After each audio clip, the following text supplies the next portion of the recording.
The best politician that I've ever seen is my mother. Her big dream is to restore the greatness of the Marcos family. I got this article about, a Bloomberg article about Imelda Marcos and this island of animals that she had created in the 70s.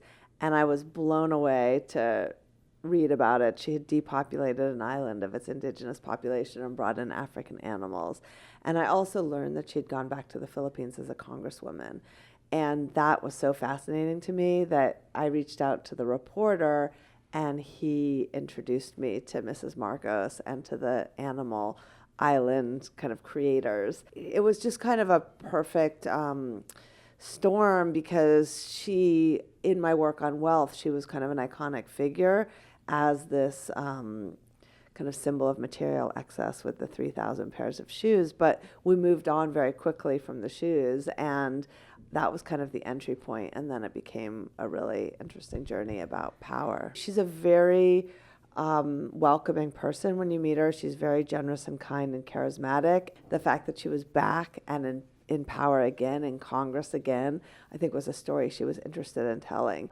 It's scary if these people are brought to power again.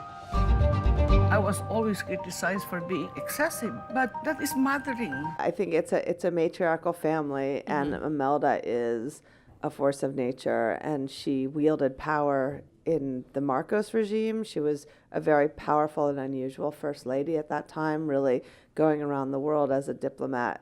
You can't coax her in any way. You can't manipulate her in any way. I think that's kind of the beauty about her, is you just try to follow it, and you just try to capture what you can, and gems come because she's very, very candid about her point of view. And so I think there was the story she wanted to tell, and I also wanted to tell kind of the truth, which I learned as I went through was not aligning with her story, that she turned out pretty quickly to be an unreliable narrator. She's so charismatic and she's so convincing that you just believed everything she said. And so that was why I started interviewing what I called truth tellers, people who had survivors, people who had first-person testimonials to what went on during the Marcos era that could then be in relief to her version of history. 3,000 pairs of shoes. Shipping animals from Africa. Picasso. Michelangelo. The demonstrators stormed the gates of the palace to take back what they said was theirs.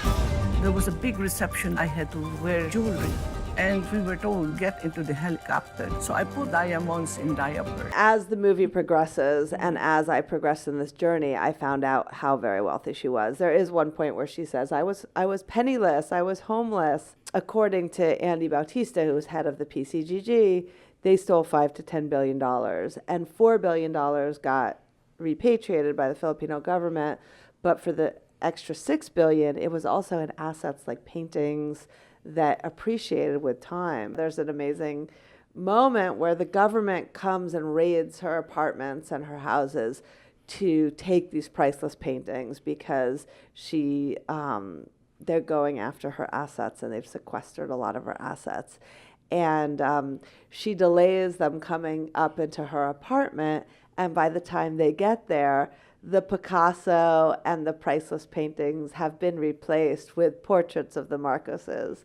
And we had already filmed in the apartment, so we had filmed her with the Picassos and the priceless paintings. And then in our next interview, we see all of the paintings have been changed. They certainly have plenty of money, and they've been bringing it back into the Philippines to finance elections. Bong Bong starts when we meet him by saying, my mom is the best politician in the family. And this is as he's about to run for office. So I think Bong Bong becomes a very sympathetic character because you can see that he's kind of being pushed by his mother, maybe into a métier that's not his calling. His son says he wasn't necessarily going to be a politician. He was kind of a nerd and he was interested in other things, but I think in that family, especially as the eldest boy, you go into the family business. That ended up being a big theme in the film, was about political dynasty. And in the Philippines, there are major family dynasties, and that name recognition and also the money that goes with it really helps you get into office.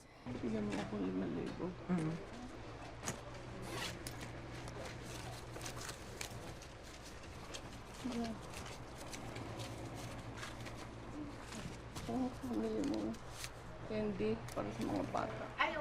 Salamat ka, madam. Candy.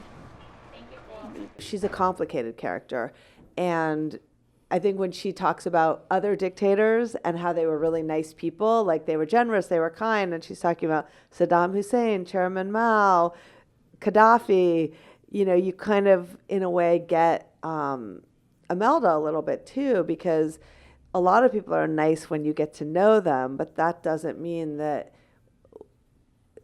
in terms of history, in terms of the consequences of their regime, there were also terrible tragedies, terrible injustices, human rights violations. And I wanted to make sure the audience understood the truth about what happened during the regime as well. And so I think Imelda is a complicated character because there is something very endearing about her, and I wanted to show that too. Of course, that's why she's so popular. And I think that's why she agreed to do the film. You know, she's comfortable with her story and her view of the world, and she's going to tell it.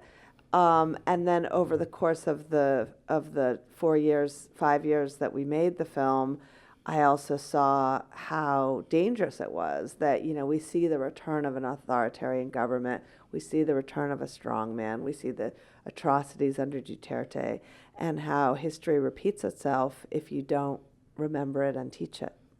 I want to mother not only the Philippines, but the world.